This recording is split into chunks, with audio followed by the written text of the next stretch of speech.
Welcome in everyone, this is Sean with MTG808 Jr. and today we are going to be doing a full set review of War of the Spark for standard Pauper purposes. Of course, we will be talking in context to the paper standard Pauper that we have been playing with the youth, meaning we allow downshifted uncommons, which are uncommons that were previously printed at common in older sets, as well as MTG Arena Pauper, which is just best of one. But we'll be going over the applications of all the cards that are being added to the format in this video, so tuck in your tails, it's going to be a long one, but hopefully you guys get some inspiration from this video.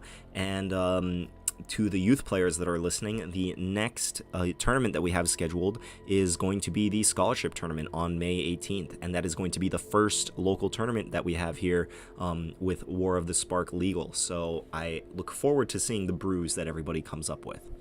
All right, so we are going to start things off here. Charmed Stray, 1 white for a 1/1 cat with lifelink. When Charmed Stray enters the battlefield, put a +1/+1 counter on each other creature you control named Charmed Stray.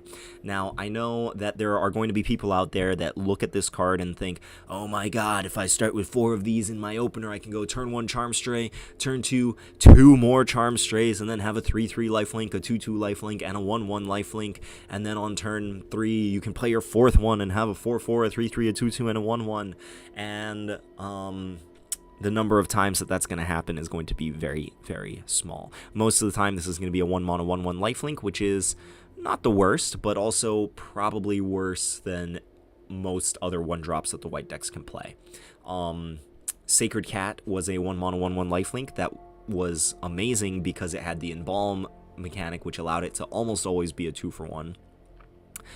Whereas this, you know, in an above average scenario, this is gonna give you a 1-mana 2/2 lifelink and a 1-mana 1/1 lifelink, and the amount of work that you have to put in to make that happen just isn't worth the downside of being stuck with a 1-mana 1/1 lifelink.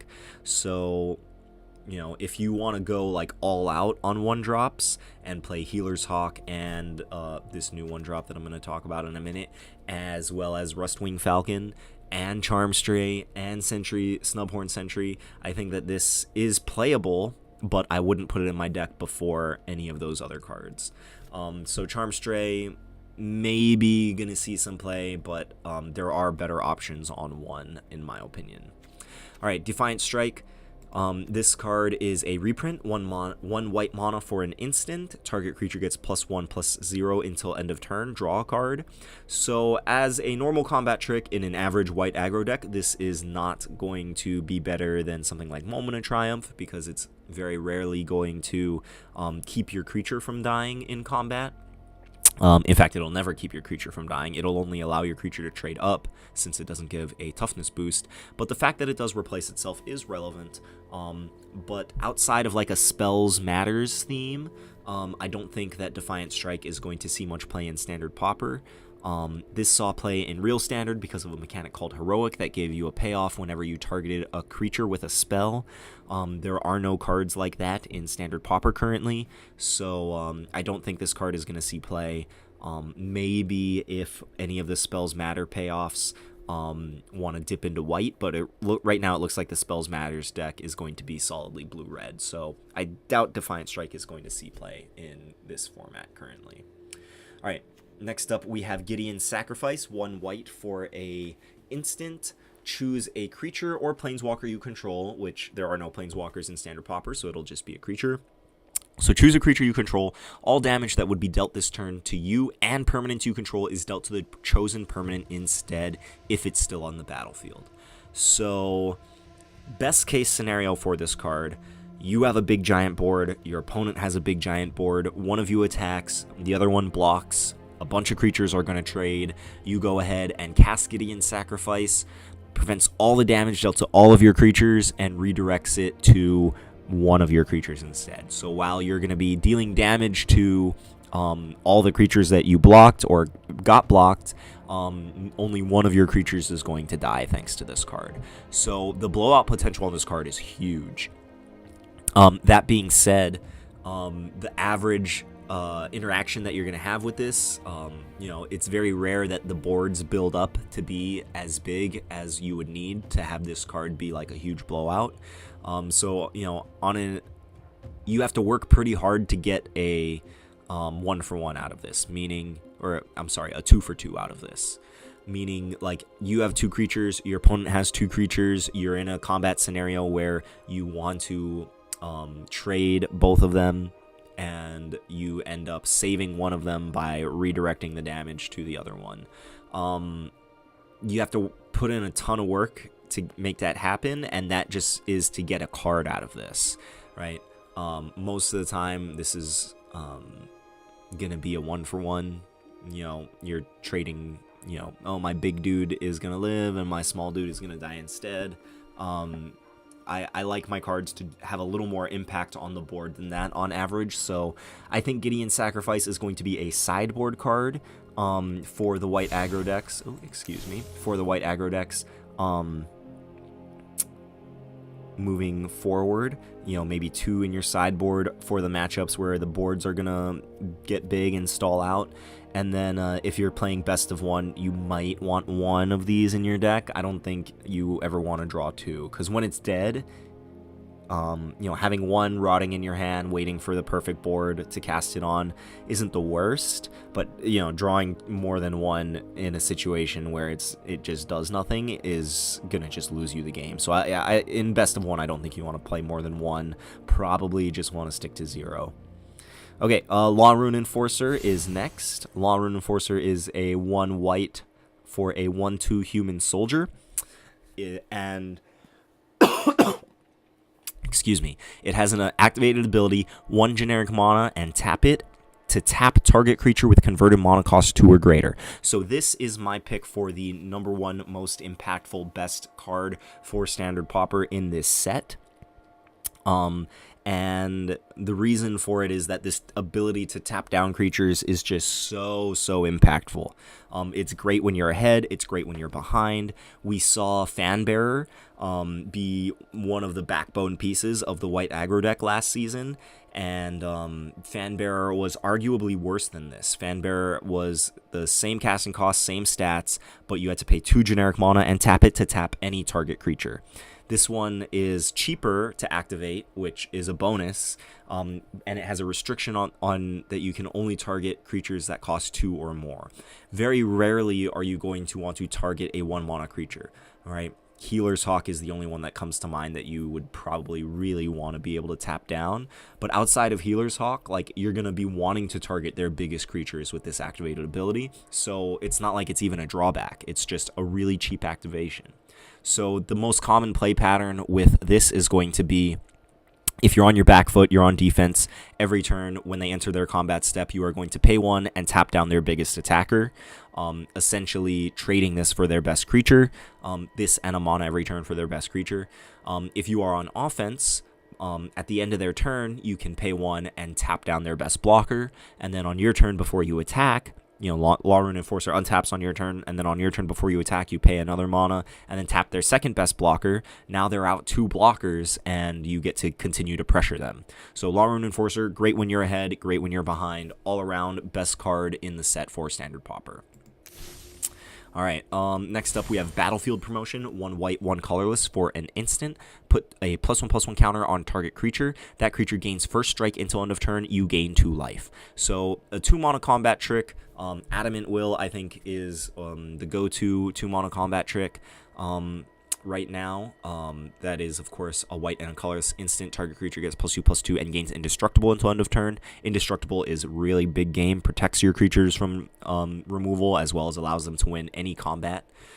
This, I think, would only edge out Adamant Will in the decks that care about the +1/+1 counter. So Proliferate is a keyword at common in this set. We'll get to a Proliferate card in a minute, but basically it cares about having +1/+1 counters on things. So if you are playing a Proliferate themed deck, which I think there might be a couple of different ways to build a Proliferate themed deck, you might want to use this as your combat trick at 2 mana. You know, it does just enough. The permanent counter, the creature gaining first strike means it's probably going to win any combat that it's in, and then gaining 2 life helps swing races. So this card does just enough to edge out Adamant Will if you care about the +1/+1 counter. Moving on, we got Desperate Lunge, 1 white, 1 colorless for an instant. Target creature gets +2/+2 and gains flying until end of turn. You gain 2 life. So this is just straight up better than Mighty Leap, which did see a little bit of play. But the only way to get this card in real life is in the Gideon Planeswalker deck, and the only way to get this card on Arena is you have to craft it.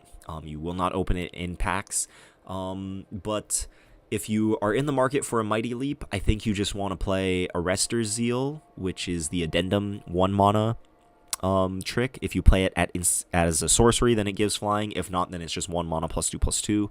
So I think that, you know, a 2 mana card costs twice as much as a 1 mana card, so you want your combat tricks to be flexible and cheap, and I think if you're in the market for this, you probably just want to play Arrester's Zeal.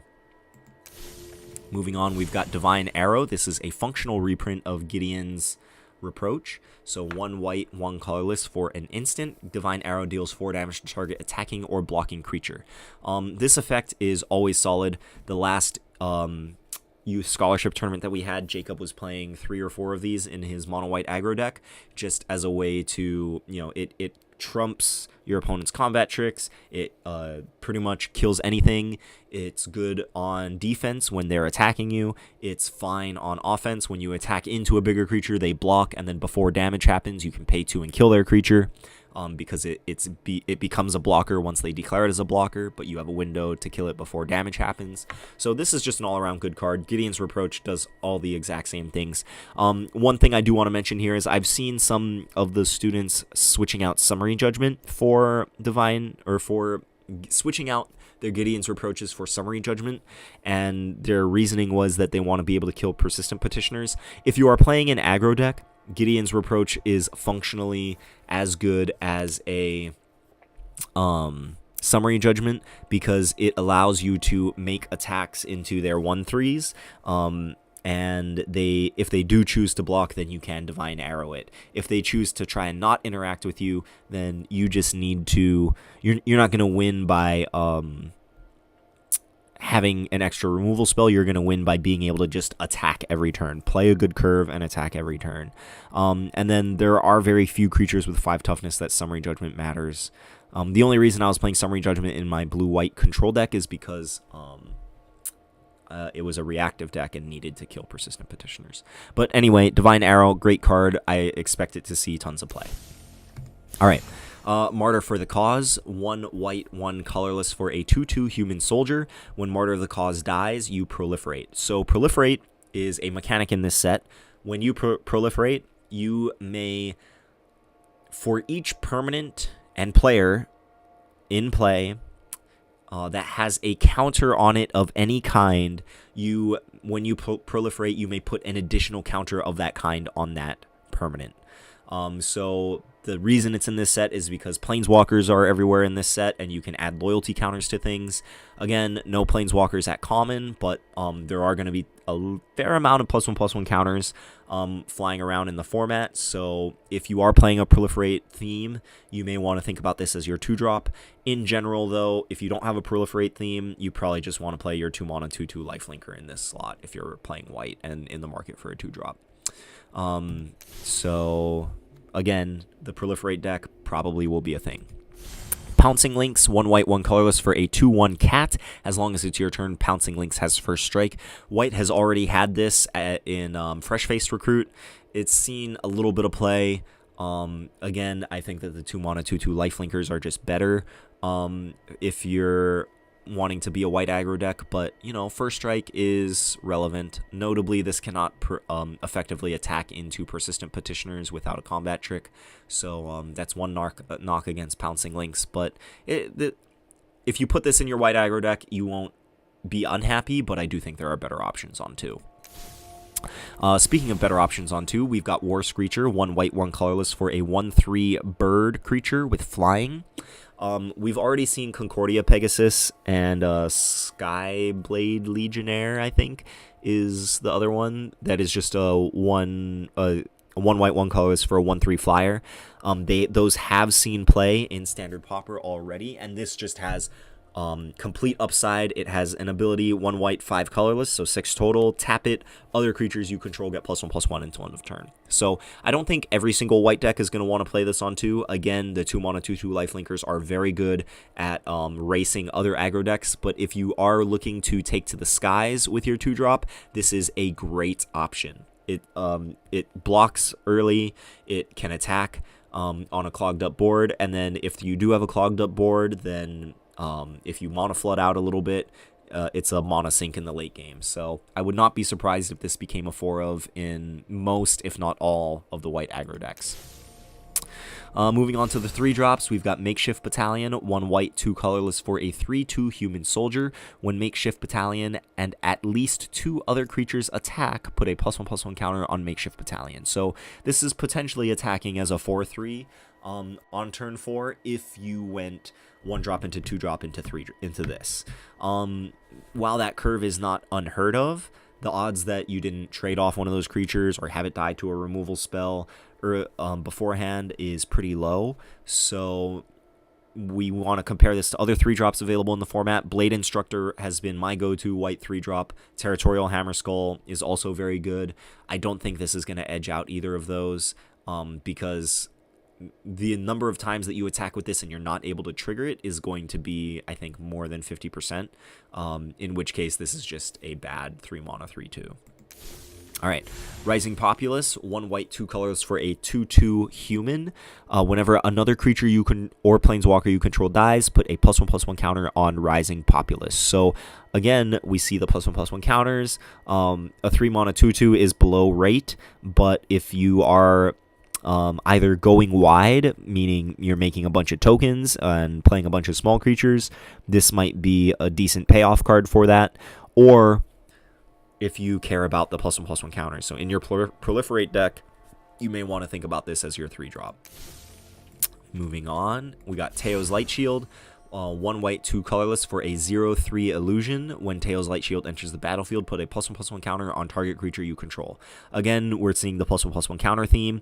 This one is on a more defensive creature, so if you're building your proliferate deck to kind of take the back foot early, then you might want to consider this, or you might want to consider this. I think most proliferate decks are going to want to be aggressive, so I doubt this is going to see play. You may want to put it in the sideboard of your proliferate deck for the matchups where you want to kind of take a more controlling role. But again, you don't really want to play this unless you're in the market for +1/+1 counters.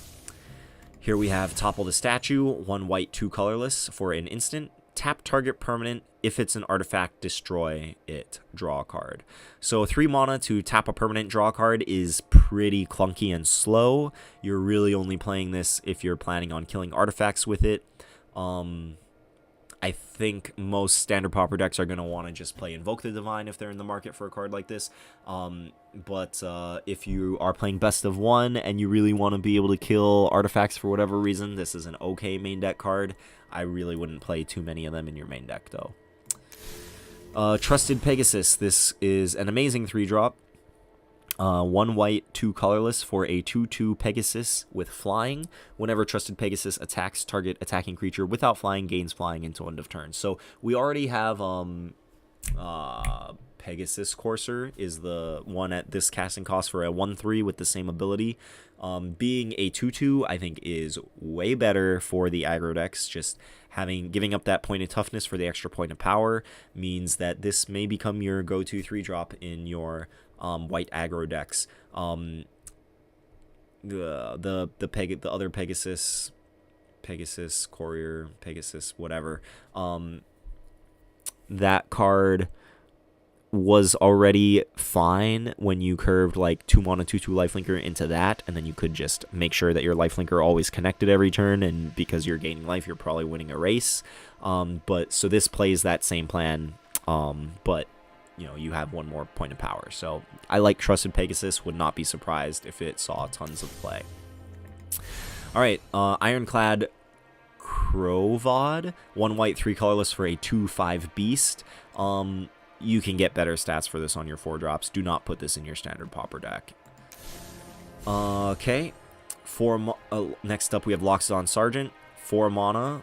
1 white, 3 colorless for a 3/3 Elephant Soldier with Vigilance. When Loxodon Sargent enters the battlefield, other creatures you control gain Vigilance until end of turn. This is probably just worse than Civic Stalwart, which has the same stats for the same cost. It does not have Vigilance, but it gives +1/+1 to your entire team until end of turn when it comes into play. So I don't think this is going to see play in Standard Pauper. Enforcer Griffin, 1 white, 4 colorless for a 3/4 Flying Griffin. In this format, if you're playing a 5-mana creature, it better take over the game. This, while it's a very solid, it's fine stats, but most white decks are going to be aggressive. If you're playing a mid-range white deck, you probably want to get a little more bang for your buck out of your 5-drop than this. So I doubt Enforcer Griffin will be seeing play. Alright, moving on, we've got Wanderer's Strike. It is a 1 white, 4 colorless for a sorcery. Exile target creature, then proliferate. So this is pretty expensive removal. It is unconditional removal, which is notable. But it is pretty expensive. Most of the time, you're going to be killing something that costs less than this. So you don't want to play like a ton of this. But again, if you are playing the +1/+1 counter proliferate deck, this card, you probably want like 2, maybe 3 of them at the top of your curve in your proliferate deck. So I would not be surprised if Wanderer's Strike found a home. Alright, our last white card, we have Bulwark Giant, 1 white, 5 colorless for a 3/6 Giant Soldier. When Bulwark Giant enters the battlefield, you gain 5 life. That is a lot of life, and a 3/6 body will stabilize a good number of boards. I don't know what white deck wants to be playing defense like this, though. Maybe if there's a blue-white control deck and you're really worried about burn, you can play this. I think Cold Water Snapper just holds the ground better, but don't put this in your aggro decks. Your aggro decks don't want to play 6-drops in them. I don't know what white mid-range deck is going to want this, but it is fine stats, and if you plan on being on your back foot and wanting to gain a bunch of life, then this is a fine card. Alright, moving on to the blue cards. We have Wall of Runes. 1 blue for a 0/4 wall with Defender. When it enters the battlefield, scry 1. Even in your defensive decks, this is not always going to be worth a card. If your opponent is attacking you, there's a good chance that those attackers have flying or lifelink or something where playing a 1-mana 0/4 is not going to be ideal.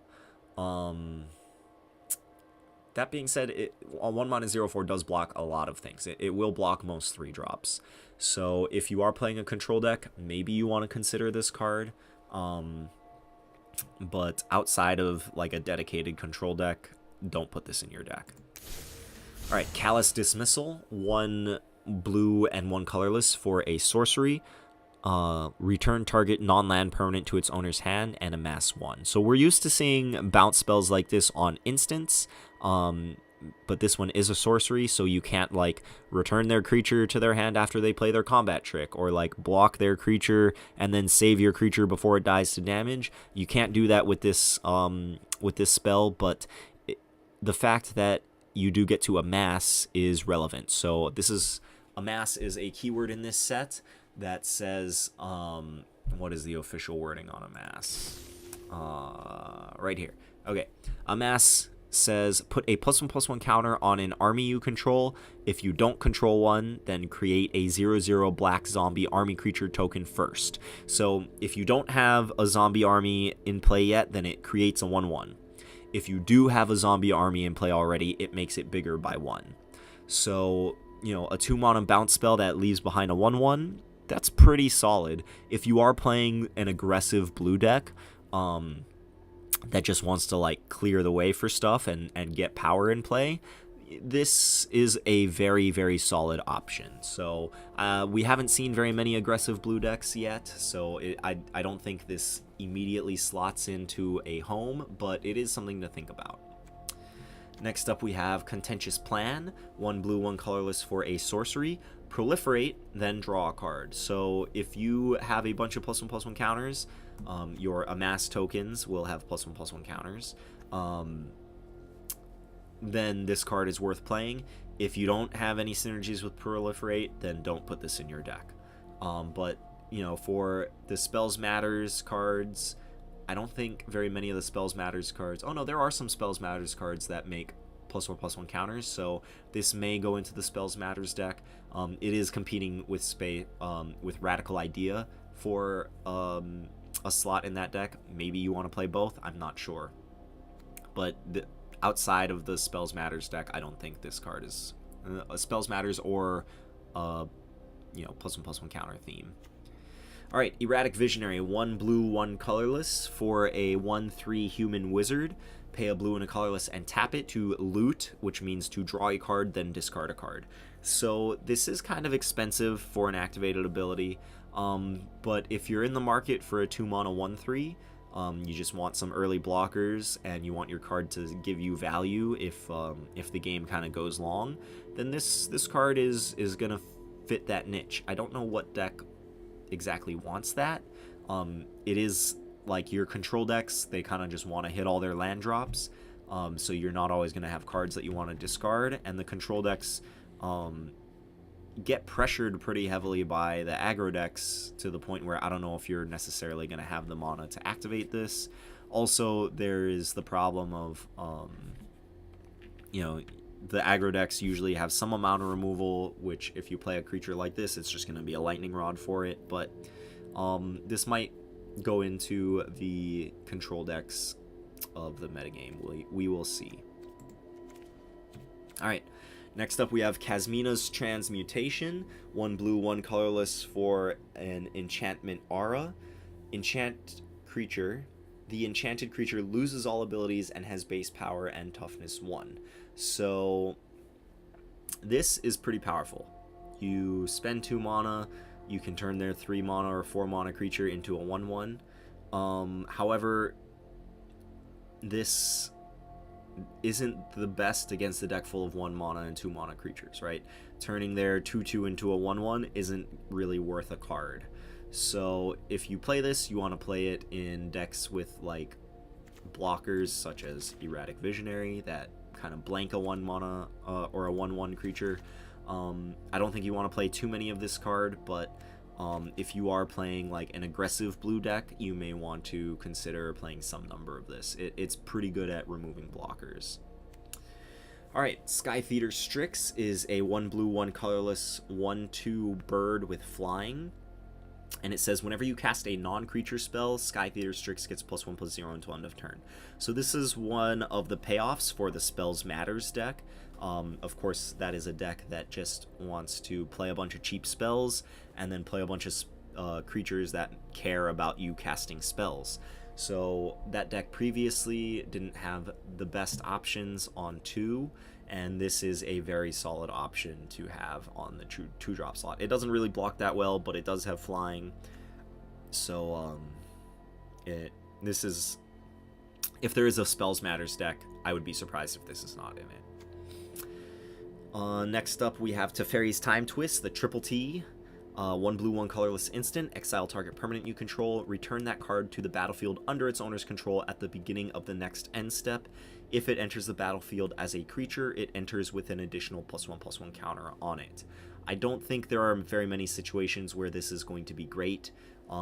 It's very good against decks full of removal. If you're looking for a sideboard card for those decks, though, I think that you have better options. You know, it does leave behind a +1/+1 counter, notably, so if you're playing Proliferate, then you may want to think about this. If you're playing stuff with powerful enter the battlefield effects that are worth a card, you may consider playing this, but overall, I don't think that you're going to get very much for your 2 mana and a card out of this. Alright, speaking of enter the battlefield effects, we have Aven Eternal, 1 blue, 1 blue, 2 colorless for a 2/2 zombie bird wizard. It has flying, and when Aven Eternal enters the battlefield, you amass 1. So if you don't already have a zombie army in play, this is going to be a 3 mana 2/2 that makes a 1/1. If you already have a zombie army in play, this is going to be a 3 mana 2/2 flying that adds a +1/+1 counter to your army. So this is just an all-around great card. 3 mana 2/2 flying is like just barely playable, but this comes with an extra point of power and toughness, so you get 2 flying power and then 1 ground power for 3 mana. If you're playing an aggressive blue deck, you want to play this card. Alright, Guild Pact Informant, 1 blue, 2 colorless for a 1/1 fairy rogue creature with flying. Whenever Guild Pact Informant deals combat damage to a player or planeswalker, you proliferate. So the only way to get this card in paper is in the Jace planeswalker deck.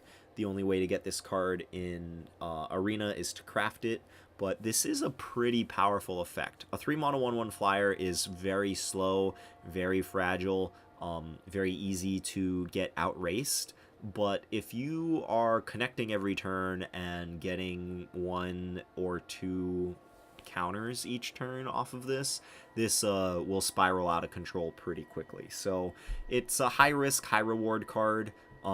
If the proliferate deck ends up wanting to be blue, then you may want to think about this, but we will see. Next up, we have Naga Eternal, 1 blue, 2 colorless for a 3/2 zombie Naga with no text. Please don't put this card in your deck. There are better options for you to play in blue for 3 mana. Alright, next up we have No Escape, 1 blue, 2 colorless for an instant counter target creature or planeswalker spell. If that spell is countered this way, exile it instead of putting it into its owner's graveyard, and you scry 1. So this is worse than... this is essentially Essence Scatter, but for an extra mana you get to scry and exile their creature. For the most part, I think you just want to play the more mana-efficient spell. Again, for sideboard applications in those niche scenarios where you're playing against like the Soul Salvage deck and you really need to exile their creature, this might be relevant, but for the most part, being 1 mana cheaper is going to be preferable for almost every deck. Alright, next up we have Spellkeeper Weird, 1 blue, 2 colorless for a 1/4 weird. You can pay 2 mana, tap, and sacrifice it to return target instant or sorcery card from your graveyard to your hand. So this card, it cannot activate the turn it comes into play, so there's that to keep in mind, but this is a pretty powerful effect. We've seen Salvager of Secrets, which enters the battlefield and returns an instant or sorcery from your graveyard to your hand. That has been the backbone of a lot of different control decks that have been very successful. I would not be surprised if this found a home in those decks, since this is a early blocker, and then late in the game you go get back your best spell. So keep your eye on this card. It may slot into the control decks. Next up we have Stealth Mission, 1 blue, 2 colorless for a sorcery. Put 2 +1/+1 counters on target creature you control. That creature can't be blocked this turn. So making one of your creatures bigger is okay, right? Like permanent +2/+2 for 3 mana is just okay. Unblockable until end of turn. You might just kill your opponent when you cast this, and then it is +1/+1 counters, so again, in the Proliferate deck you may want this, but I don't think you're going to want to play more than 1 or 2 copies of this card. Alright, next up we have Crush Descent, 1 blue, 3 colorless for an instant, counter target spell unless its controller pays 2, and then amass 2. So if you leave 4 mana up, you say go, your opponent taps out to play their 4-drop, and you get to counter it and make a 2/2, this card is great. However, countering unless they pay 2 gets pretty bad pretty quickly later in the game. Against the aggro decks that are full of 1 and 2 mana spells, by the time you get to turn 4 and you leave your mana up for this, they're going to be playing, 2 2-drops instead. So, you're going to have to either make them, play this without countering their creature. They'll be able to pay it just to get your amass.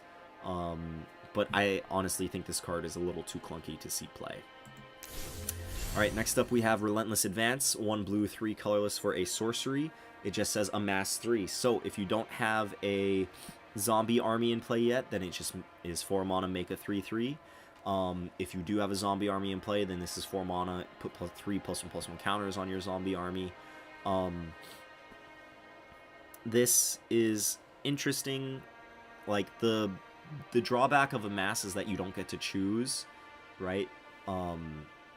So if you are forced into going tall on your amass tokens, then your opponent might just have like a murder or, you know, a bounce spell or whatever.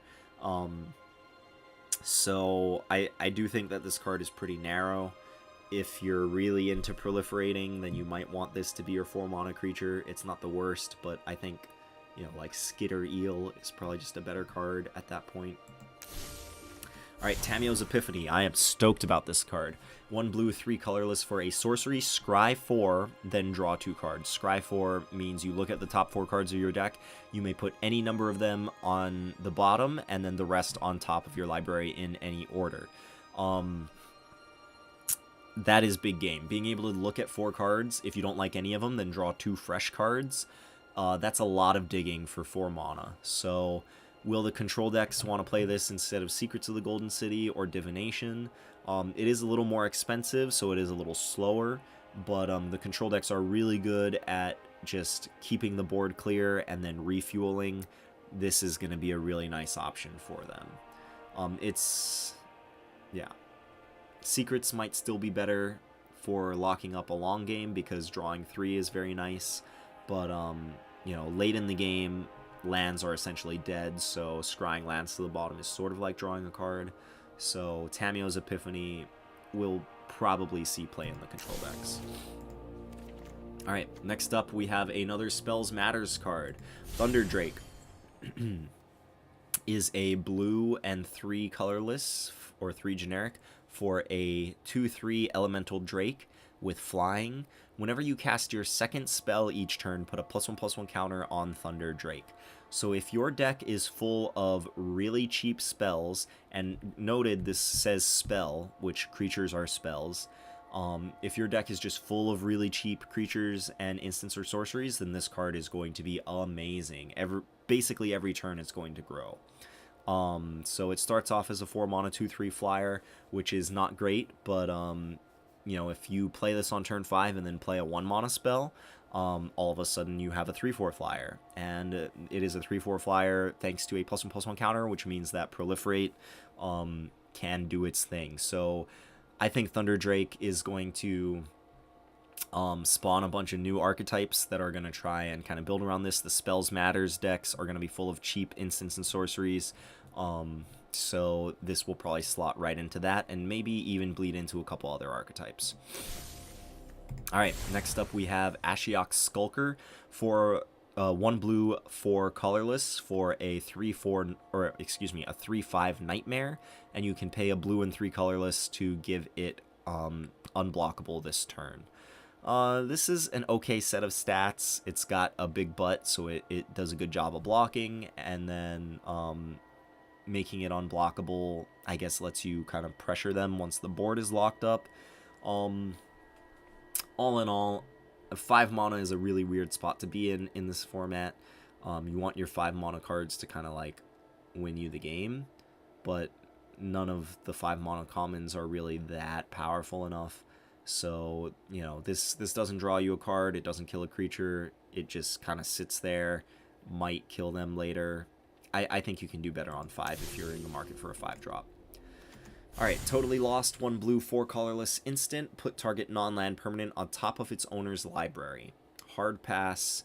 If you're in the market for expensive spells, there are better options. Don't put this card in your standard Pauper deck. Alright, we have Kiora's Dambreaker.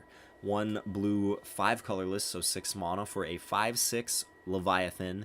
When it enters the battlefield, you proliferate. So again, if you are in the market for proliferate synergies, this is going to be a great 6-drop. If you don't have proliferate synergies, you know, play a different 6-drop. The turtle having hexproof is very, very relevant. Queen's Agent with lifelink, all, you know, this is a solid 6-drop, but if you're not proliferating, you can do better. Alright, next up we have a Bane Hound, a 1-mana 1/1 lifelink haste Nightmare Hound. So 1 black, 1/1 lifelink haste. I'm not sure about this card. Any 1 mana creature with relevant abilities, I think, is worth noting in the format. Lifelink and haste are both relevant abilities. If you have this in a deck with like short swords and stuff, it can be pretty solid. So I am unsure about this card. I think the black aggro decks might want to play this. Like right now, they just have Hired Poisoner and Skittering Heartstopper on 1 as their best options. So, there may be a new black aggro deck that wants to play this instead. I don't know. It might be powerful enough to see play. We will see. All right. Next up, Kaya's Ghost Form, 1 black for an enchantment aura. Enchanted creature or planeswalker you control. When the enchanted permanent dies or is put into exile, return that card to the battlefield under your control. If you're in the market for this effect, I think you should be playing, not Supernatural Stamina, Abnormal Endurance. It costs twice as much, but it puts being able to do it at instant speed, as well as pumping up your creature, I think is worth the extra mana on this. Being an enchantment, right? You have to put it on your creature. Your opponent will know about it. And then, if you want this effect, play Abnormal Endurance. All right, next up we have Spark Harvest. Black for a sorcery. As an additional cost to cast this spell, sacrifice a creature or pay black and 3 colorless. So 1 mana and sack a creature, or just black 3 for destroy target creature or planeswalker. So when you compare this to like Severed Strands, it is 1 mana cheaper, but you don't gain the life, but it also gives you the flexibility to play it for 5. I don't think this is going to edge out Vicious Offering, right? Vicious Offering can just kill a small creature early without having to sacrifice anything, and then if you really want to kill something big, then you can sacrifice something. This is kind of like the opposite of that, where if you want to kill something early, you have to sacrifice something, and if you want to kill something late, then you can just pay 5 mana. I don't think this card is going to see a ton of play. Maybe if in the Active Treason deck or the token deck, you might want some number of these, but think about Vicious Offering in that slot as well, and make up your mind comparing those 2 cards. All right, next up we have Aid the Fallen, 1 black, 1 colorless for a sorcery. Choose 1 or both. Return target creature card from your graveyard to your hand, or return target planeswalker card from your graveyard to your hand. Seeing as how there are no planeswalkers in the standard Pauper format, this is just a 2 mana return target creature to your hand, which is not very good. There are better options. If you want this effect, do not play this card. All right, next up, Dusk Mantle Operative. 1 black, 1 colorless for a 2/2 human rogue. Dusk Mantle Operative can't be blocked by creatures with power 4 or greater. I don't think I want to play this as my 2-drop in black. Can't be blocked by creatures power 4 or greater. Most creatures in the early game are gonna have less than 4 power, which means that you play this on 2 and it doesn't really have evasion. It doesn't have evasion until later in the game. I think if you're playing a black aggro deck, you just want to play Dusk Legion Zealot on 2 and Burglar Rat. They are smaller, but getting a card out of it is more important than this very, very conditional evasion. Speaking of 2-drops, 1 Mazatec Reaver is a 1 black, 1 colorless for a zombie beast 1/2. When Mazatec Reaver enters the battlefield, you amass 1. So if you play this on 2, you get a 1 mana, or you get a 1/2 and a 1/1 token. That is a great deal. This, even if you have no other amass cards in your deck, this is a great go wide enabler. There are a bunch of go wide payoffs in black. I think this is going to be a very welcome addition to the go wide decks. Going to see lots of Mazatec Reavers, I think. All right, Sorin's Thirst, black instant. Sorin's Thirst deals 2 damage to target creature, and you gain 2 life. So this is just a worst moment of Craving. Dealing the damage is worse than shrinking by -2/-2, and it is harder to cast. So if you want to play this card, play 4 Moment of Cravings, and then if you want to play more Moment of Cravings, then think about playing this card. Alright, Unlikely Aid, 1 black, 1 colorless for an instant. Target creature gets +2/+0 and gains indestructible until end of turn. Again, I think that this is just worse than Abnormal Endurance, because indestructible is nice, but you know, if you want to be saving a creature, Abnormal Endurance, letting it die and coming back in, means that it has synergy with enter the battlefield and leave the battlefield triggers. So unless you're planning on casting this on creature tokens, I think you would just rather have Abnormal Endurance in this slot. Alright, continuing here with black, Vampire Opportunist, 1 black, 1 colorless for a 2/1 vampire. You can pay a black and 6 to make each opponent lose 2 life and you gain 2 life. So this card is interesting. Like, it's a 2 mana 2/1, which is okay but not great early in the game. And then it has this 7 mana activated ability, which the aggro decks getting to 7, if they got to 7, they're probably not doing too great. And I don't think that making your opponent lose 2 life and gaining 2 is going to make a ton of impact on the board. But, yeah, I think there are better black 2-drops. Maybe this will see play. I would be very surprised. Alright, next up we have Obnixilus's Cruelty, 1 black, 2 colorless for an instant. Target creature gets -5/-5 until end of turn. If that creature would die this turn, exile it instead. So for those of you playing Standard Pauper Paper with us, Murder is legal, and I think Murder is still a little bit better than this card. But if you are not playing in Paper with downshifted rarities and you're just playing online, then Obnixilus's Cruelty is a very welcome addition. 3 mana to basically kill anything and exile it is a new ability for the black decks, right? You used to have to play Grotesque Demise, which was very conditional, but Obnixilus's Cruelty is a big upgrade. We'll see it in a lot of different black decks. Black aggro, black midrange, black control. We'll probably all want this. Next we have Shriek Diver, 1 black, 2 colorless for a 2/1 zombie bird warrior with flying. And you can play 1 generic to give Shriek Diver haste until end of turn. So this isn't a bad card, but if you are wanting to attack your opponent, I think that there are better options for you to play on 3 that are going to pressure your opponent than this. Next up we have Spark Reaver, black, 2 colors for a 2/3 zombie. Pay 3, sacrifice a creature or planeswalker. You gain 1 life and draw a card. So in the Go Wide deck, this is like a slow and clunky payoff for creating a bunch of small creatures.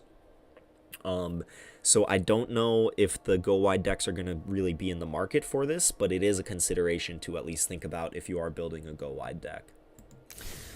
Next up we have Toll of the Invasion, 1 black, 2 colorless for a sorcery. Target opponent reveals their hand, you choose a non-land card from it, that player discards it, and then you amass 1. This is kind of slow, but the fact that you get to amass 1 means that you are still impacting the board and getting the best card out of their hand.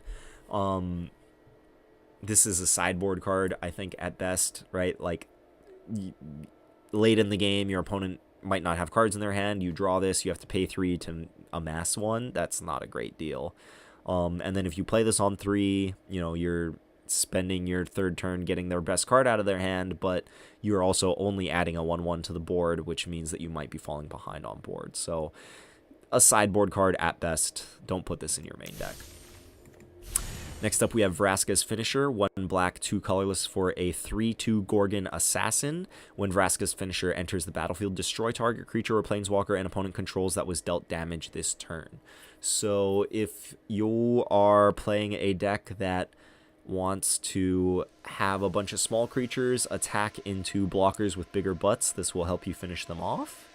But that scenario doesn't really come up that often.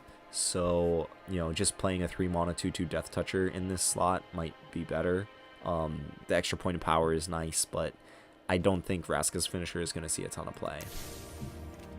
Alright, on to the 4-drops. Charity Extractor, is 1 black, 3 colorless for a 1/5 human knight with lifelink. That is a really big wall. It's a really big butt, and lifelink, you know, just helps take the game longer. So if you are playing a black deck and your major concern is just making sure that you live into the late game, Charity Extractor is a pretty good option. Yeah, that's all I have to say about that. All right, Davriel's Shadowfuge is a black and 3 colorless for a sorcery. Target a player discards 2 cards and loses 2 life. So this is Mind Rot, but you're paying an extra 1 to make them lose 2. The aggro decks might care about them losing life, but I think that just playing Mind Rot might be more efficient, because you really want to be playing your discard spells like this the turn that your opponent has just 2 or 3 cards left in their hand. Playing this when they have like 6 cards in their hand means that they're just going to choose their worst ones and discard them. But when your opponent only has 3 cards or even 2 cards, their options are much more limited. So I think that if you want this effect, Mind Rot will most of the times be better, but maybe if you're an aggro deck and you want to sideboard into this against control, that it might be an option for the lose 2 life. Alright, next up we have Herald of the Dreadhorde. This is a black and 3 colorless for a 3/2 zombie warrior. When it dies, you amass 2. So it's a 4 mana 3/2, which is a little below par for a 4-drop, but the fact that it leaves behind a 2/2 body or makes your zombie army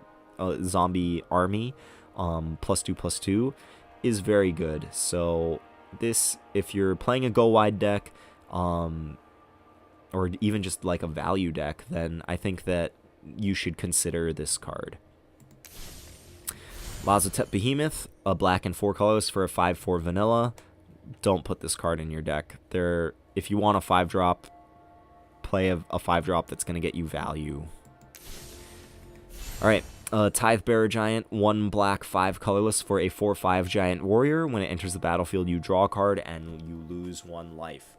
So this card, I love cards that replace themselves in this format. Lots of games come down to card advantage, and this does a good job of winning the card advantage game. That being said, it is competing with Turtle in blue-black for the 6-drop slot, and I think Turtle wins because Hexproof is just so good. But if you're playing like a black mid-range deck that's trying to take the game long, this is a very reasonable option on 6. My green-black mid-range deck might play this on 6 instead of Queen's Agent. Alright, next up we have Grim Initiate, 1 red for a 1/1 zombie warrior with first strike. When Grim Initiate dies, you amass 1. This card is great. The red decks were struggling to figure out what 1-drop to put in their deck, and I think that the answer is going to be you start with 4 Fanatical Firebrand and then 4 of this. Those are just your straight-up best 2 options. Gitu Lava Runner is going to be okay in the Spells Matters decks. You know, it doesn't get turned on until maybe turn 3 or 4 at the earliest. So it's just a 1 mana 1/2, which is mediocre. And then Footlight Fiend is like good when your opponent is going wide, but gets blanked pretty quickly. So I think Grim Initiate is just the best, the second best 1-drop in red. Being able, I mean, First Strike is marginally relevant, and then being able to leave behind a body when it dies. If you are playing a go wide deck, you want to play this. The go wide decks get a lot in this set. This and Lazotep Reaver plus Goblin Instigator and Burn Bright, I think, are going to be a legitimate deck in this format moving forward. Alright, Samut Sprint, 1 red for an instant. Target creature gets +2/+1 and gains haste until end of turn. You scry 1. As far as combat tricks go, this one is not great because it doesn't help your creature live through combat too much. Being able to give your creature haste is good if you play this like on curve, right? You go like 1-drop, 2-drop, 3-drop, and then turn 4 you play 3-drop, give it haste, attack them for a bunch. That's kind of like the ideal. But if you want an effect like this, I think Maximize Velocity is just better value because having the option to make that play pattern twice, I think is more valuable than the Scry and the extra point of power. So I'm skeptical on Samut's Sprint, but we'll see. Alright, Burning Prophet is next. 1 red, 1 colorless for a 1/3 human wizard. Whenever you cast a non-creature spell, Burning Prophet gets +1/+0 until end of turn, then Scry 1. So we already had Fire Urchin, which was a 1 mana, or a 2 mana 1/3 with Trample, and whenever you cast an instant or sorcery, it got +1/+0. I think this is better than Fire Urchin. The Scry one is way better than randomly having Trample. Because even in the Spells Matters decks, you're not going to be casting more than 2 spells in any given turn that often. So being able to Scry for each of those times instead of having an extra point to maybe trample over a blocker, I think you're going to play 4 of this before you play any number of Fire Urchins. Alright, next up we have Chandra's Pyrohelix. This is a reprint, 1 red, 1 colorless for an instant. It deals 2 damage divided as you choose among 1 or 2 targets. So you can deal 1 to 2 separate targets, or 2 damage to the same target. This is a very flexible card. If you are playing an aggressive deck and you want to have the option of going to face or killing their creatures, I think that this is great. In paper, because Lightning Strike is legal in our downshifted rarity tournaments, I don't think this is going to edge out Lightning Strike, but on Arena, I could totally see the red aggro decks playing some copies of this. Next up, we have Goblin Assailant, 1 red and 1 colorless for a 2/2 no text Goblin Warrior. There's better 2-drops. Don't put this in your deck. Alright, I think this may be the second most impactful card in the whole set. For the format, we have Heartfire, 1 red, 1 colorless for an instant. As an additional cost to cast this spell, sacrifice a creature or planeswalker. Heartfire deals 4 damage to any target. 4 damage is a lot. That is 20% of your starting life total. So, you know, this alongside Grim Initiate and Goblin Instigator, I think, is going to be really powerful.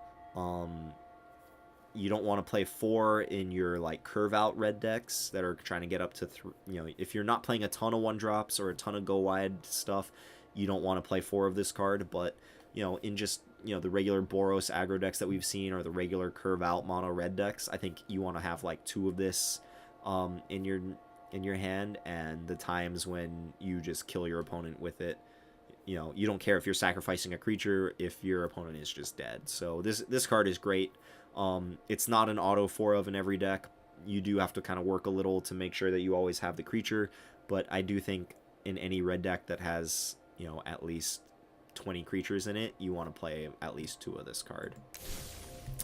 Alright, well, if you didn't like either of those other 2 mana red removal spells, we have a third one for you here. Jayas Greeting is 1 red, 1 colorless.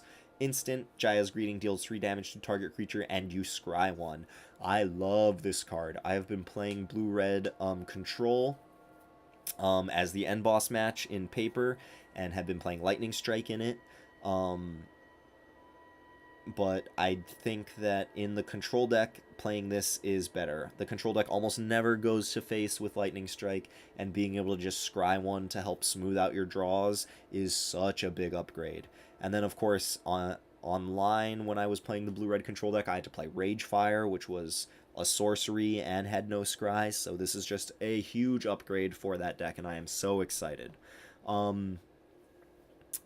In aggressive red decks, not being able to hit your opponent is a pretty big drawback, so I don't think you're going to want to play a ton of this, but if you are planning on pointing your removal spells at your opponent's creatures 90% of the time, then this card is going to be very good.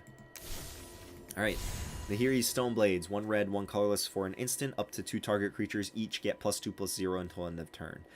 Not pumping toughness means that this is a combat trick that is only going to deal more damage. It's never going to save a creature. In an ideal scenario, this is going to be 1 red, 1 colorless, deal 4 damage to target opponent, or like kill your opponent's large creature and then deal 2 damage to them. I don't think that don't put this card in your deck. Alright, On-Crop Invader, 1 red, 2 colors for a 2/2 zombie Minotaur warrior. As long as it's your turn, On-Crop Invader has first strike, and you can pay 1, sacrifice another creature. On-Crop Invader gets +2/+0 until end of turn. So I'm not sure how I feel about this card. If you're playing like a go-wide deck, this is sort of a payoff. Being just a 3-mana 2/2 is not the greatest body for blocking. It does have first strike on your turn. So you can attack with it into most boards. Having just 1 random creature that you're willing to throw away in play means that you get a threat of activation on this. You can attack with this into your opponent's 4/4 and they won't want to block because you'll essentially sacrifice your worst creature and then first strike down their 4/4 with this. So I think this card has some applications in the go-wide deck. Outside of that, I don't think you want to put this card in your deck. Even in the go-wide deck, there might be better options on 3. Moving on, we've got Blind Blast, 1 red, 2 colorless for an instant. Blind Blast deals 1 damage to target creature. That creature can't block this turn. You draw a card. This is a bunch of really small effects all tacked onto 1 card for a pretty expensive, clunky mana cost. Because of the clunky mana cost, I don't think this is going to see play. But if you are playing like a Spells Matters deck and you just want to be casting spells that replace themselves while slightly impacting the board, you might put 1 or 2 copies of this into your Spells Matters deck. Alright, moving on, we got Honor the God Pharaoh, 1 red, 2 colorless for a sorcery. As an additional cost to cast this spell, discard a card, draw 2 cards, and amass 1. So this is Tormenting Voice, but you're paying an extra colorless to get an amass 1. Excuse me. That's not a negligible upgrade. Tormenting Voice was like a passable card, and then adding a power and toughness to the battlefield is maybe worth a mana. I don't know what deck would necessarily want this, but keep this one in the back of your mind. If you have other amass cards, or in your Spells Matters deck, if you're thinking about playing Tormenting Voice, consider this card. Alright, we've got Raging Crunch, 1 red, 2 colorless for a 4/3 beast. That is huge stats for a 3-drop.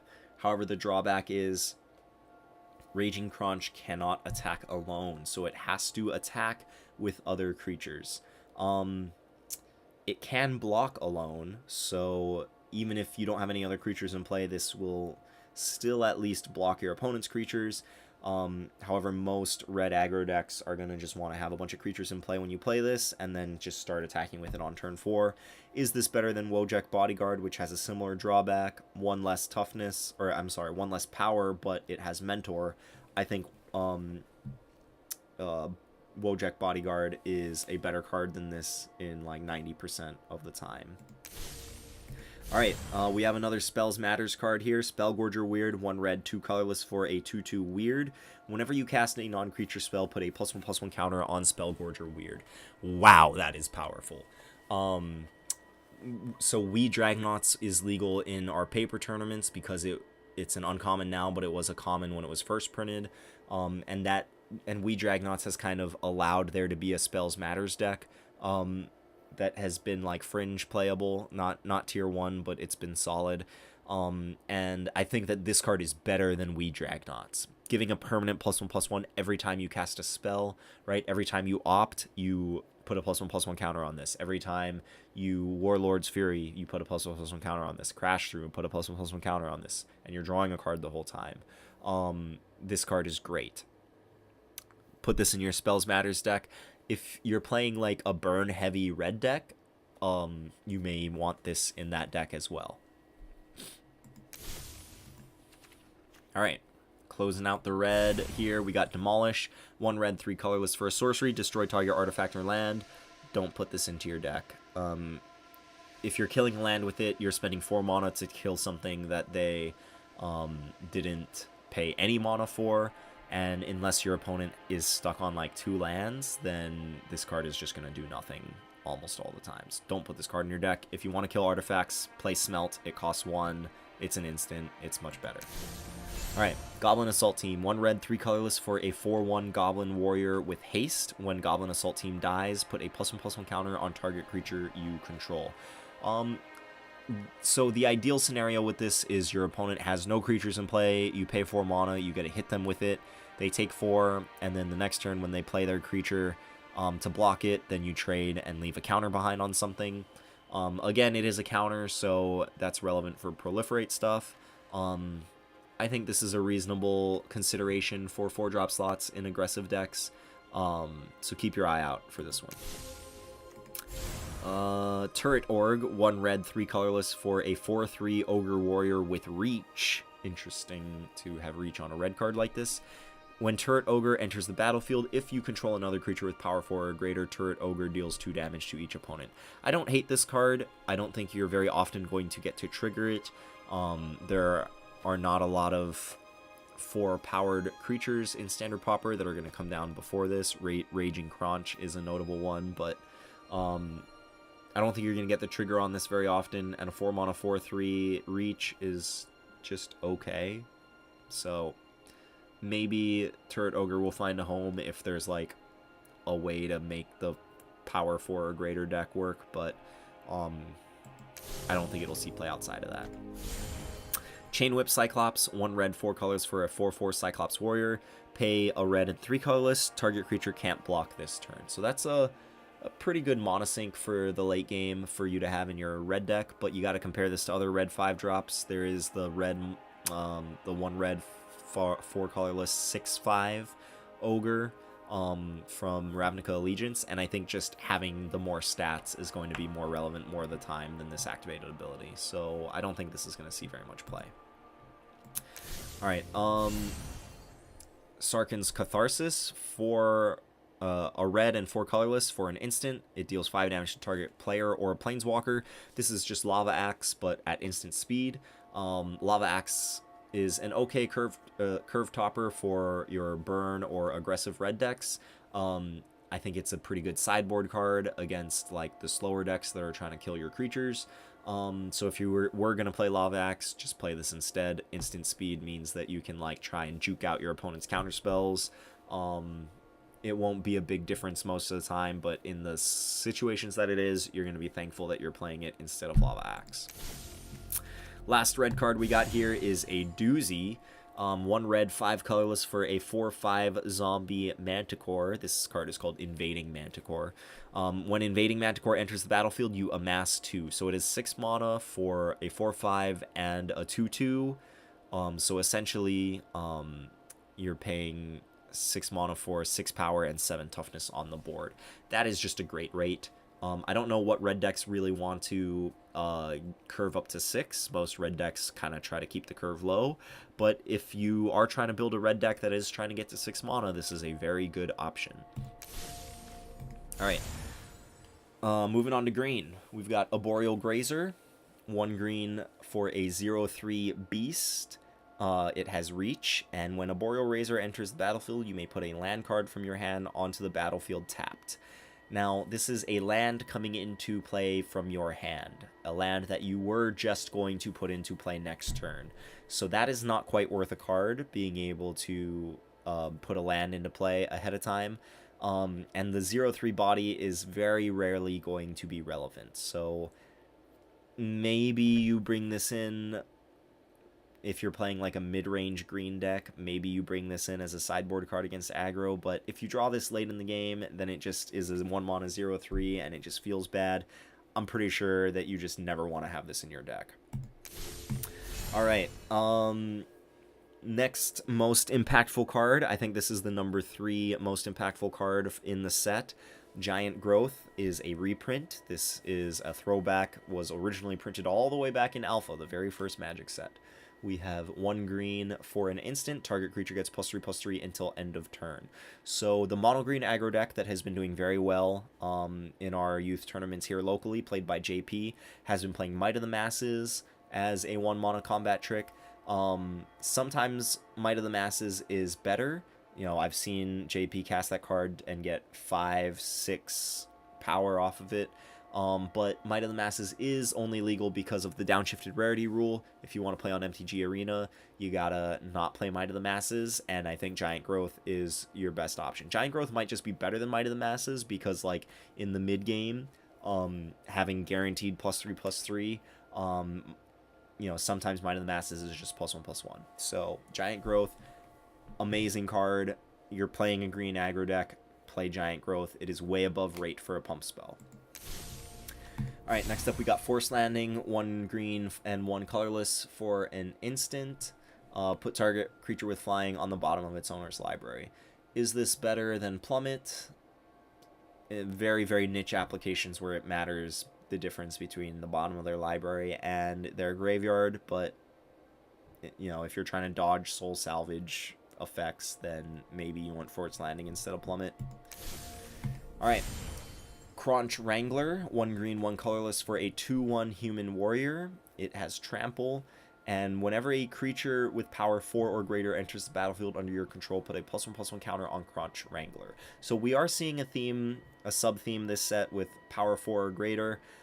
We do have the Crunch on 3, that's the red 3 mana 4/3 that can't attack alone. So I guess the ideal curve for this guy is this guy into Crunch into Turret Ogre. So if you want to play a curve out green-red deck, this guy is a solid 2. If you're not playing a bunch of dedicated 4 power creatures, then I think Deeproot Warrior and Giltgrove Stalker are just going to be better options on 2. But, you know, this is a +1/+1 counter, so proliferate. Speaking of proliferate, we have Pollen Bright Druid, 1 green, 1 colors for a 1/1 Elf Druid. When Pollen Bright Druid enters the battlefield, you choose one, put a +1/+1 counter on target creature, or proliferate. So if you already have a bunch of +1/+1 counters in play, proliferating makes them all go nuts. If you don't have any +1/+1 counters in play, then you just put a +1/+1 counter on something. At its worst, this card is a 2 mana 2/2, which is okay. It's passable. Put this card in your proliferate synergy decks. You don't really want to put it anywhere else. Alright, Return to Nature. 1 green, 1 colors for an instant. Choose one, destroy target artifact, destroy target enchantment, or exile a card from a graveyard. So this is just Naturalize with upside. If you were sideboarding Naturalize before, sideboard this card instead. It just does more for literally nothing, no cost. Being able to exile a card from a graveyard is relevant against the Soul Salvage decks, or maybe the Jumpstart, if they have a Jumpstart card. But breaking up the Soul Salvage loop might be worth bringing this in, even if they don't have any artifacts or enchantments. But if your opponent just has Jumpstart cards in their graveyard, don't bring this in just to hit those. You're spending a whole card to kill half of their card. But, you know, if you're playing Naturalize anyway, just put this in your deck instead. It's just better. Alright, next up we got Snare Spinner, 1 green, 1 colorless for a 1/3 spider. It has reach, and whenever it blocks a creature with flying, Snare Spinner gets +2/+0 until end of turn. If you're playing like a defensive green deck that's trying to like play 5 and 6 drops, this guy is an okay blocker. This is also a fine sideboard card if you want to just get a little bit of game against the flying decks. A lot of the white aggro decks are going to be playing a lot of flyers, so this is a very powerful sideboard card and a decent consideration if you need a speed bump early for kind of the bigger green decks. Next up we got Steady Aim, 1 green, 1 colorless for an instant. Untap target creature, it gets +1/+4 and gains reach until end of turn. +1/+4 means that your creature will probably survive combat. It might not kill the creature that you're trying to kill, though, so I think this is just worse than Gift of Strength, which is the same cost, but +3/+3 and reach. Alright, next up we got Arlen's Wolf, 1 green, 2 colorless for a 3/2 wolf. Arlen's Wolf can't be blocked by creatures with power 2 or less. So Giltgrove Stalker is one of the best 2-drops in green for aggro. 1 green, 1 colors for a 2/1 merfolk. Can't be blocked by creatures with power 2 or less. That does a surprisingly good job of running past a lot of the early creatures. Is it worth paying 1 more mana for, you know, +1/+1 on that card. Maybe. The green decks do have Jungleborn Pioneer and Yavimaya Shepherd on 3, so is having a little bit of evasion on your 3-drop better than going wide? I don't know. Probably not is my inclination, but think about this if you're building an aggressive green deck.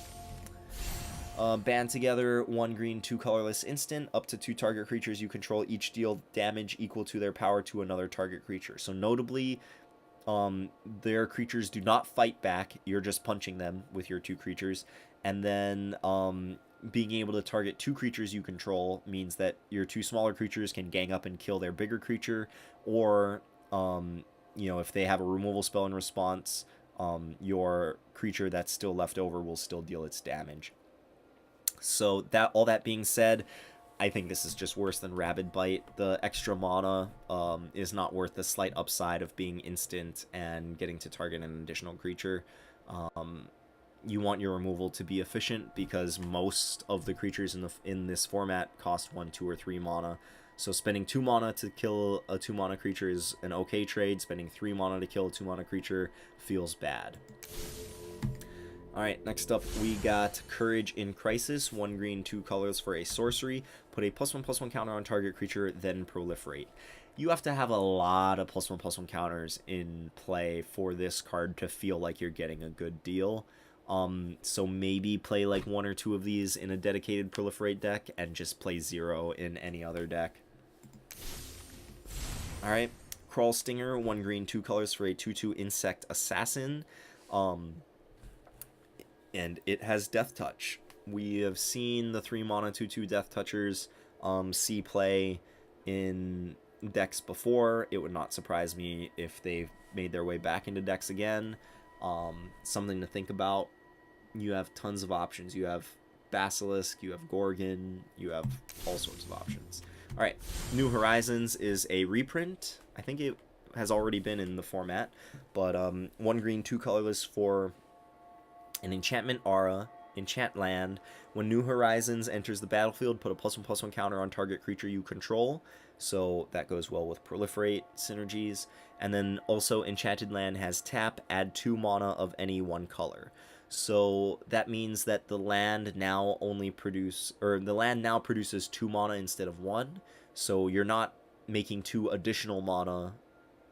You're only making 2 total mana, so 1 additional mana. But, you know, this is a ramp spell. If there is a ramp deck that also cares about proliferate, then you'll want this. If not, then I think you'll want to play other ramp spells. Elvish Rejuvenator comes to mind as a better ramp spell. Alright, next up we got Vivian's Grizzly. I'm really excited about this card because this is one of the first times that we've seen a good, repeatable mana sink effect on a common creature. So I take this card as a sign that they are taking the standard Pauper format seriously, and I'm really excited about it. So Vivian's Grizzly, 1 green, 2 colorless for a 2/3 Bear Spirit. You can pay a green and 3 colorless to look at the top card of your library. If it's a creature or planeswalker card, you may reveal it and put it into your hand. If you don't put the card into your hand, then put it on the bottom of your library. So you peek at your top card. If it's a creature, you get it. If not, it goes on the bottom of your deck. If you are playing a deck that has the ability to make a lot of mana, expects the game to kind of drag on, so like a mid-rangey deck, and plays a lot of creatures, then you want to play this card. If you don't meet all of those categories, I don't think you want to play this card. But this is a really cool card. I'm really happy this exists. I don't think it's going to go in a lot of decks, but the decks that it does go in, I'm really excited that they get to exist now. Next up, we got Bloom Hulk, 1 green, 3 colorless for a 4/4 plant elemental. When it enters the battlefield, proliferate. So a 4 mana 4/4 is already a great rate, and then being able to proliferate is awesome. So yeah, if you're playing a proliferate deck, this is your go-to 4-drop. Centaur Nurturer, 1 green, 3 colorless for a 2/4 Centaur Druid. When Centaur Nurturer enters the battlefield, you gain 3 life, and you can tap it to add 1 mana of any color. So if you're trying to ramp, there aren't too many like big expensive things that are worth ramping into. Usually you want your ramp to be cheaper so that you can play like your 4 and 5 mana creatures ahead of curve. So I don't think this is really going to find a home, but you know, it's got decent stats. Gaining the 3 life when it comes into play is relevant, and then making mana might... I wouldn't fault you for putting in this in your deck, but I think that you want your cards to be more focused than this card, and I don't think that what this card is focusing on is a very good strategy right now. Alright, Thundering Ceratok, 1 green, 4 colorless for a 4/5 Rhino. It has Trample, and when it enters the battlefield, other creatures you control gain Trample until end of turn. This is a, you know, it's got fine stats, a 4 mana 4/5. Giving all your creatures Trample is kind of meh. I think you could do better on 5 than this. Rock's Oracle comes to mind as a better green 5-drop. Another green 5-drop. 1 green, 4 colorless for a 5/3 Crocodile with Hexproof. Now, Hexproof is one of those keywords that every time I see it, my ears perk up because it's so powerful. But I think that this creature is just not that great. So, Jade Light Guardian is the 4 mana 2/2 that puts a counter on a merfolk. It can put a counter on itself, so it's essentially a 4 mana 3/3 with Hexproof. Is a mana cheaper than this, and it has the same toughness. You want your Hexproof dudes to have higher toughness than this, because the only way they can kill Hexproof creatures is in combat, so you want them to have high toughness. This does not have high toughness, so I don't think it's going to see very much play. Alright, we are wrapping up here. Primordial Worm, green 4 for a 7/6 worm, no text. This is a pretty big body, not really worth ramping into, not really worth trying to play a 6 mana creature here. You might just be dead before you can play this, so don't put this in your deck. The Guild Gates are here just because they are in the Gideon and Jace dual decks. Gateway Plaza is a reprint. Enters the battlefield tapped. When it enters the battlefield, sacrifice unless you pay 1, and then you can tap it to add 1 mana of any color. I don't think you want to play this, even if you're playing 3 colors. Coming into play tapped is already a pretty big drawback. Having to pay an additional 1 to keep it, I think is just too high of a cost. Last couple cards we got here, the artifacts. Guild Globe, 2 colorless artifact. When it enters the battlefield, draw a card, pay 2, tap and sack it to add 2 mana of different colors. So this is a mana fixer. It's very slow. I don't think you want it in your standard Pauper deck unless you, for some whatever reason, care about artifacts, but I don't think there's a deck right now that cares about artifacts in standard Pauper. Prismite, 2 mana 2/1. You can pay 2 mana to filter out 1 mana of any color. Mana fixing on an underwhelming creature. Don't put this in your deck. Iron Bully, 3 mana 1/1 golem artifact creature with menace. When it enters the battlefield, put a +1/+1 counter on target creature. If you're playing Proliferate Synergies, you're playing the colors that have better +1/+1 counters than this. So I don't think this is going to find a home. Mana Geode, 3 mana artifact. When it enters the battlefield, scry 1 and tap to add 1 mana of any color. Because the lockets are all in standard right now, I think that they are strictly better than this. So while I think that there might have been some decks that might have wanted this ability, I think that whatever decks wanted this would rather just play lockets instead. Last card we have here, Saheeli's Silverwing, 4 mana for a 2/3 artifact creature Drake. It has flying, and when it enters the battlefield, look at the top card of target opponent's library. Underwhelming stats and an ability that doesn't really impact the board. You know, you get a little bit of information, but yeah, don't put this card in your deck. So that is it for our set review. All in all, I think White Weenie gets a big boost, as I said, from Longrun Enforcer. I think Red gets a big boost from Heartfire. Green gets a big boost from Giant Growth. Blue-Red gets a kind of Spells Matters theme. Somewhere in green, blue, and white, there is going to be a Proliferate deck that I think is going to be very solid. You know, there's some kind of cool ramp payoffs here. There's a bunch of go wide payoffs here. All in all, I think that this format is going to shake things up quite nicely. So I am looking forward to playing with this new set. I hope that you are too, and let me know what you think in the comments. What is your favorite card that you are most excited to play with? Do you completely disagree with my evaluation on any of these cards? Let me know what you think in the comments. As always, thank you for stopping by, and I will catch you next time. Peace.